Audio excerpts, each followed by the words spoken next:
Hello everyone, welcome to Sriram's IS. I hope everybody is doing good. Let's start with today's session.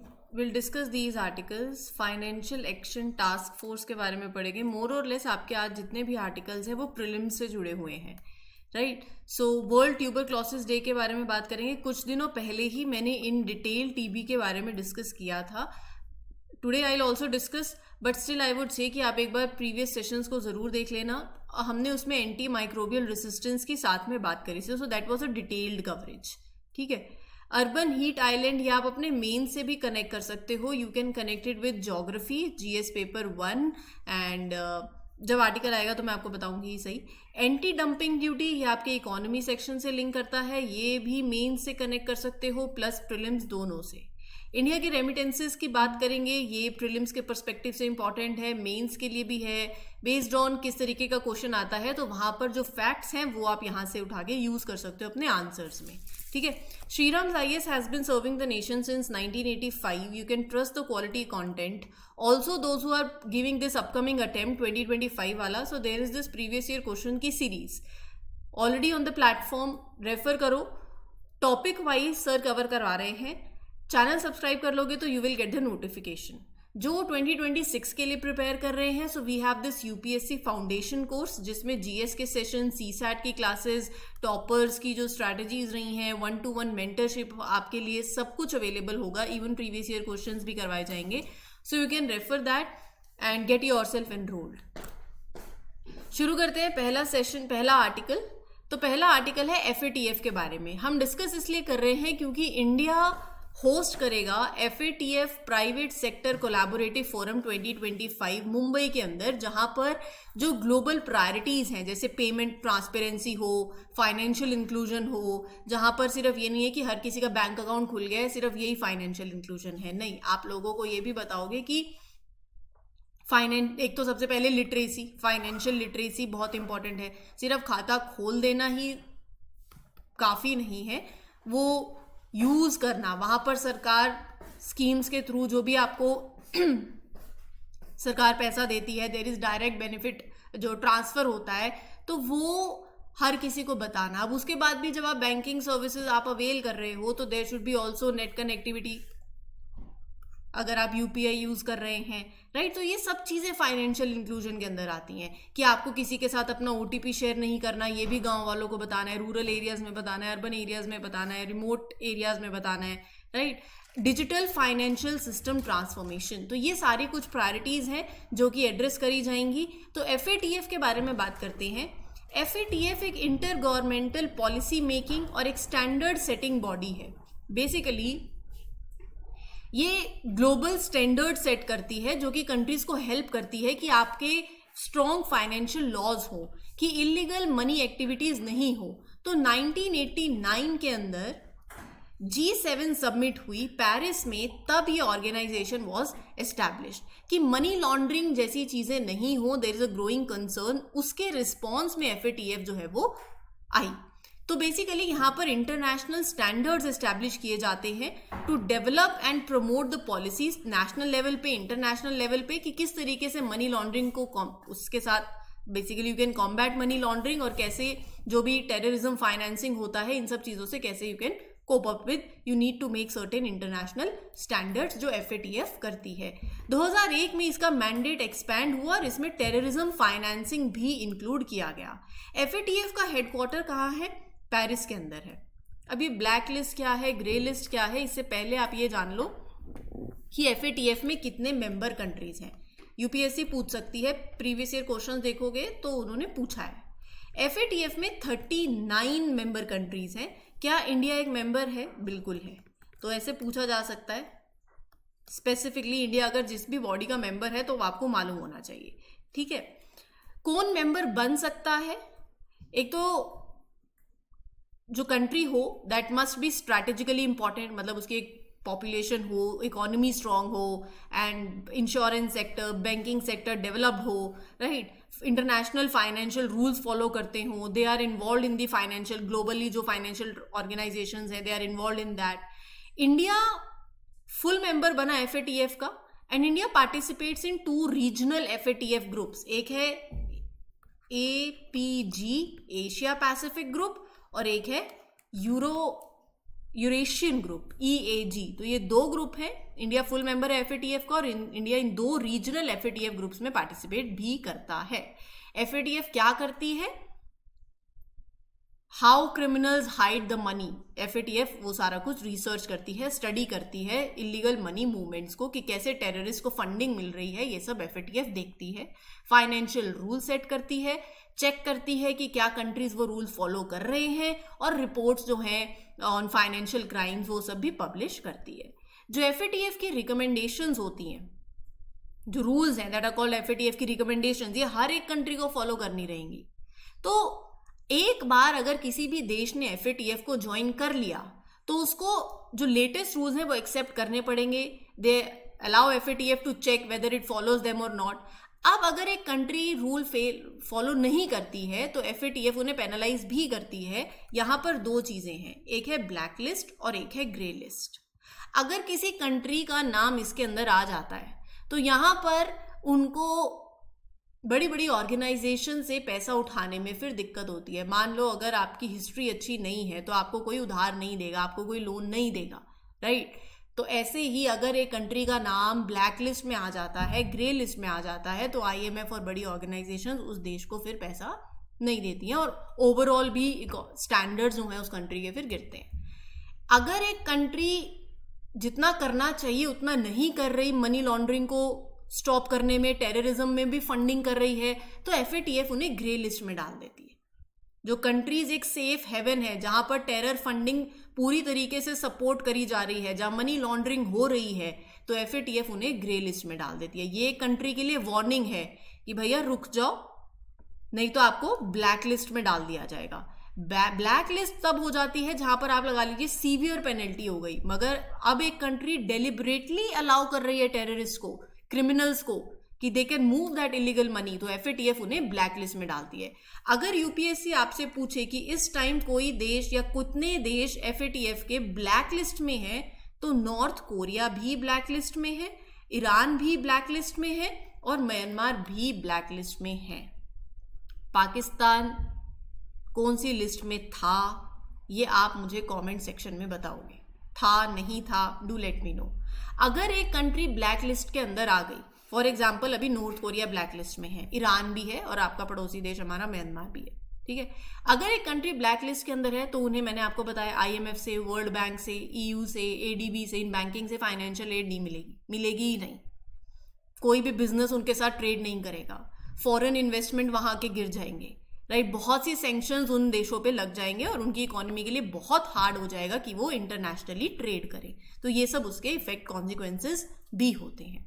आगे बढ़ने से पहले let me tell you, Shriram IAS has brought this great geopolitical dialogues की series, जहां पर 2 बेस्ट फैकल्टीज आपस में they discuss the hot burning issues, जैसे why West Asia is always in crisis, ऐसा क्यों होता है। So they do this discussion via podcast. बहुत से एपिसोड्स हैं that are out on the platform, you can refer them.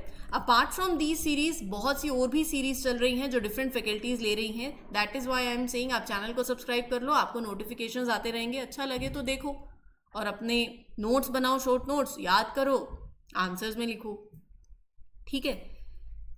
और इस पर्टिकुलर सेशन के लिए आप अपनी अटेंडेंस जरूर मार्क कर देना by liking this lecture. You have comment section also, you can share your feedbacks. Now moving to the next article. 24 March को अभी वर्ल्ड ट्यूबरक्लोसिस डे था, जहां पर टीबी के बारे में अवेयरनेस रेज करी गई और कैसे आप इसको एलिमिनेट कर सकते हो। इस बार की थीम थी yes we can end TB, commit, invest and deliver. तो एक तो आपको इस बार की थीम याद करनी है। जो बच्चे जैसे UPSC के अलावा किसी और एग्जाम की प्रिपरेशन कर रहे हैं तो अक्सर थीम पूछ ली जाती है, डायरेक्टली पूछ ली जाती है वहां पे, तो ठीक है। टीबी क्या है? टीबी एक बैक्टीरियल इन्फेक्शन है। किससे होता है? Mycobacterium tuberculosis. बैक्टीरियल इन्फेक्शन है, माइकोबैक्टीरियम ट्यूबरक्लोसिस से होता है। हमारा एम है कि हम 2025 अभी टीबी एलिमिनेट कर देंगे। ग्लोबली टारगेट है कि 2030 में एलिमिनेट होगा, लेकिन हमने कहा है कि नहीं, हम 5 साल पहले ही 2025 तक कर देंगे। करंट पोजीशन क्या है वो भी मैं आपको अभी बताऊंगी, ठीक है। अब टीबी में होता क्या है, लंग्स पे इफेक्ट पड़ता है, राइट। और टीबी, मान लो अगर किसी को टीबी है तो टीबी स्प्रेड्स थ्रू एयर. अगर किसी भी इन्फेक्टेड पर्सन ने कफ किया, स्नीज किया, so tiny droplets come into the air and if someone breathes those droplets they can get infected. तो टीबी ट्रांसमिट होता है. इंडिया का गोल बता दिया, साथ में थीम बता दी. We have national TB elimination programme. ठीक है. सो प्रेसिडेंट ऑफ इंडिया ने इस प्रोग्राम की काफ़ी तारीफ करी कि कितना सक्सेस हमें देखने को मिला है, हमने कितनी अवेयरनेस स्प्रेड करी है, टीबी के केसेस पिछले 10 सालों में कम भी हुए हैं. सिम्टम्स क्या होते हैं? एक तो कोई भी आप टीबी का पेशेंट देखेंगे ना तो उन्हें कॉन्स्टेंटली परसिस्टेंटली कफ रहेगी for more than 3 weeks, sometimes with the blood also. Weight loss होगा, अनएक्सप्लेन्ड वेट लॉस होगा. There will be loss of appetite also. High fever होगा, नाइट स्वेट्स होंगे, फटीग होगा, चेस्ट पेन होगा. These are some of the symptoms. Treatment है, curable है, antibiotic से treat हो सकता है. लेकिन अगर आपने जितनी डॉक्टर्स ने बोली नहीं ली तो क्या होगा? अभी आपने सुना होगा कभी कि अगर आपने एक दवाई ली है, वो हम बोलते हैं ना कि ये हमें दवाई लग नहीं रही है, क्योंकि वो सामने वाला जो एनिमी है, जो बैक्टीरिया है, वो उससे रेसिस्टेंट हो गया है, अब उसे असर नहीं पड़ रहा. ये ऐसा इसलिए होता है जब आप, there are number of reasons, लेकिन उसमें से एक रीज़न ये भी है, जब जितना प्रिस्क्राइब्ड है. मान लो अगर आपको 5 दिन की डोज दी है, आपने 2 दिन नहीं खाई, 3 दिन नहीं खाई, right? There are various other reasons for that. इसीलिए बोलते हैं कि जितनी भी प्रिस्क्राइब्ड टाइम डॉक्टर ने दिया है आप वो पूरा करें, वो कोर्स पूरा करें. लेकिन अगर जैसे टीबी के केस में आपको एंटीबायोटिक्स ही दी जा रही हैं, अब आप वो एंटीबायोटिक 2 दिन लो, 4 दिन नहीं लो, तो एक टाइम के बाद वो ड्रग आपको नहीं लगेगी, तो डॉक्टर भी फिर आपके साथ स्ट्रॉन्ग मेडिसिन और सेकेंड लाइन मेडिकेशन पे जाएगा फिर. ठीक है, हैवी डोज होगी फिर. सो प्रिवेंट करने के लिए ऑब्वियसली गुड वेंटिलेशन हो, यू वियर द मास्क, एक हेल्दी लाइफस्टाइल हो, अर्ली डायग्नोसिस हो, तो वेल एंड गुड. अगर रही बात टीबी के इंसिडेंस की, तो ट्यूबरक्लोसिस 2022 में बेसिकली क्या नंबर था और इस बार अब क्या नंबर है वो बता देती हूँ. इंडिया के अंदर टीबी के केसेस गिरे हैं, जहां पर 2015 में इट वाज 237 पर लाख पीपल. अब वो नंबर 200 आ गया है. सो इट इज 200 पर लाख इन 2022. तो बेसिकली एक 16% का डिक्लाइन देखने को मिला है. 2015 में जो टीबी रिलेटेड डेथ हुई थी वो 18% थी. They have reduce by 18% now since 2015. Currently TB से 1 लाख में से 23 लोग they die because of TB, right? TB जैसे मैंने आपको बताया मल्टी ड्रग रेसिस्टेंट टीबी भी है, जहां पर वो ड्रग आपको नहीं लगती बेस्ड ऑन वेरियस थिंग्स. उस ट्रीटमेंट में भी सक्सेस रेट है 74%. Pre extensively drug resistant TB का सक्सेस रेट है 68%. एक्सटेंसिवली ड्रग रेसिस्टेंट टीबी का सक्सेस रेट है 45%. वो कौन सी स्टेट है जो टीबी में काफी अच्छा परफॉर्म कर रही है? हिमाचल प्रदेश, उड़ीसा और गुजरात. और जो स्टेट्स अच्छा परफॉर्म नहीं कर रही हैं या लोएस्ट परफॉर्मिंग स्टेट्स हैं तो वो है पंजाब, बिहार और कर्नाटका. ये अभी के डेटा है, ये आप यूज कर सकते हो. ठीक है. अच्छा, ज्योग्राफी पढ़ रहे हो तो इतना तो पता होगा कि दिन में इतना कौन सा पता है कि लैंड जितनी जल्दी गर्म होती है उतनी जल्दी ठंडी होती है. अब दिन में सन आया, लैंड बहुत गर्म हुई, लो प्रेशर हुआ, ठीक है. रात में क्या होता है? ये रेडिएशंस वापस अर्थ भेजती है. ठीक है. जो सोलर रेडिएशन आई, सोलर इनपुट, और जो वापस रेडिएशन अर्थ रात में एमिट करती है वो होती है आपकी long wave radiations. Very important. आप अपनी ज्योग्राफी की एनसीईआरटी में देखेंगे, आपको ये सब कॉन्सेप्ट मिल जाएगा. साथ ही साथ आपसे पूछा भी जा सकता है कि अर्थ का जो एटमॉस्फेयर है वो मेनली किससे गर्म होता है? वो मेनली जब अर्थ रेडिएट करती है ना, तो नीचे ये जो एरिया है ये गर्म भी हो जाता है. ठीक है. तो जो लॉन्ग वेव रेडिएशन जो अर्थ रेडिएट करती है एटमॉस्फेयर, उससे भी गर्म होता है. अब मैं आपको ये सब क्यों बता रही हूँ? क्योंकि यूजुअली क्या होता है, रात में अर्थ एमिट करती है रेडिएशंस को. लेकिन अर्बन हीट आइलैंड इफेक्ट क्या है? अब जो अर्बनाइजेशन के चलते जो नई सिटीज बन रही हैं, जो बिल्डिंग्स बन रही हैं, जो रोड्स बन रही हैं, वो कंक्रीट स्ट्रक्चर्स हैं. वो कंक्रीट स्ट्रक्चर्स दिन के टाइम पे इतना एब्जॉर्ब कर लेते हैं रेडिएशंस को, इतना ट्रैप कर लेते हैं कि रात में वो सरफेस हीट तो रिलीज करता है लेकिन बहुत धीरे करता है. इसीलिए सिटी बहुत वार्म हो जाती है as compare to its surrounding rural areas. ये कॉन्टेक्स्ट बेसिकली जो हम डिस्कस कर रहे हैं हैदराबाद के केस में है, क्योंकि हैदराबाद इस चीज को अभी रिसेंटली बहुत फेस कर रहा है. There is this rising night time temperature in Hyderabad. So Telangana का सोशियो इकोनॉमिक आउटलुक 2025 रिपोर्ट ने ये कहा है, ये रिवील किया है कि हैदराबाद एक्सपीरियंस कर रहा है नाइट टाइम हीट स्ट्रेस. क्यों? क्योंकि अर्बन हीट आइलैंड इफेक्ट की वजह से. ये मैंने आपको बता दिया क्या होता है. अर्बन एरियाज के अंदर जहां पर temperatures are significantly higher than the surrounding rural areas, right. अब इसके चलते इसमें बहुत सी चीजें ऐड हो सकती हैं. आपकी खुद की ह्यूमन एक्टिविटीज हो सकती हैं, अर्बन डेवलपमेंट है जिसकी वजह से लैंड सर्फेसेस, जैसे मैंने आपको बताया, they are altering, environment change आ रहा है. तो there are various reasons for that. Green spaces कम हो रहे हैं, अर्बनाइजेशन के चलते ट्रीज और लॉन्स और वेजिटेशन खत्म होता जा रहा है. हर जगह बस बड़ी बड़ी बिल्डिंग्स आपको देखने को मिलेंगी. So there is insufficient shading also. Evapotranspiration भी इतना नहीं हो पाता है जहाँ की एयर कूल हो. तो ये सब चीज़ें अर्बनाइजेशन के चलते कम हो रही हैं और चीज़ें किस में बदल रही हैं? हीट आइलैंड में बदल रही हैं. इंफ्रास्ट्रक्चर और बिल्डिंग्स अगर आप देखोगे, so they are trapping more heat. Heat release by human activities, वही रोड ट्रैफिक के चलते, एयर कंडीशनिंग सिस्टम्स के चलते. ये सारा कुछ तो आप अपने, जब आपका एनवायरमेंटल सेक्शन में पॉल्यूशन वाला आर्टिकल आता है उससे भी आप कनेक्ट कर सकते हो, क्लाइमेट चेंज से भी कनेक्ट कर सकते हो. और इसके एप्लीकेशंस में अगर आपसे क्लाइमेट चेंज के पूछे या इवन अर्बनाइजेशन का भी अगर कोई आर्टिकल आए तो you can mention this Hyderabad वाला केस. ठीक है, ये आप मेंस में लिख सकते हो. ठीक है, ये जितना कुछ भी लिखा है ना, ये मैंने आपको बता दिया है. ये कुछ ऐसी नई लाइंस नहीं है. Everything I have discussed. ठीक है, चलिए आगे बात करते हैं एंटी डंपिंग ड्यूटी के बारे में. देखो, एंटी डंपिंग ड्यूटी होती क्या है? जब एक देश, सामने वाला देश आपकी कंट्री में, मतलब आप इंपोर्ट कर रहे हो, मार्केट उनके लिए खुली है, और वो अगर कोई चीज़ 10 रुपए की मिल रही है तो वो उस चीज़ को 5 रुपए की आपके देश में बेचेंगे. इतने लो प्राइस पे बेचेंगे कि आपका जो डोमेस्टिक मैन्युफैक्चरर है उसे हर्ट होगा, आपकी मैन्युफैक्चरिंग नहीं होगी, क्योंकि कंज्यूमर वो 5 रुपए वाला सामान खरीदेगा रादर देन जो यहाँ पर आपको 15 रुपए का पड़ रहा होगा. डोमेस्टिक मैन्युफैक्चरिंग में वो 5 रुपए का रेट कर रहे हैं कम, होता है कि डेलिबरेटली कर रहे हैं.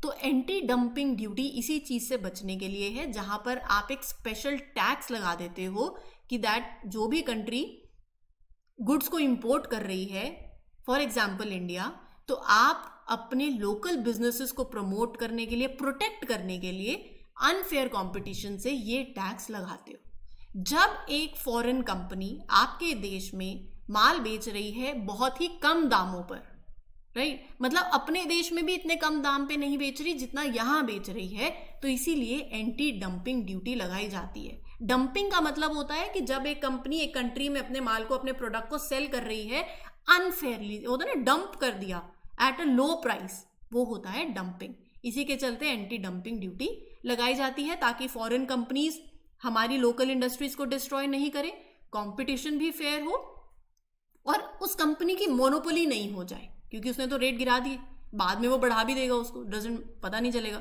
तो वर्ल्ड ट्रेड ऑर्गेनाइजेशन क्या इस चीज़ को अलाउ करता है? क्योंकि वो तो कहते हैं फेयर रूल्स होने चाहिए.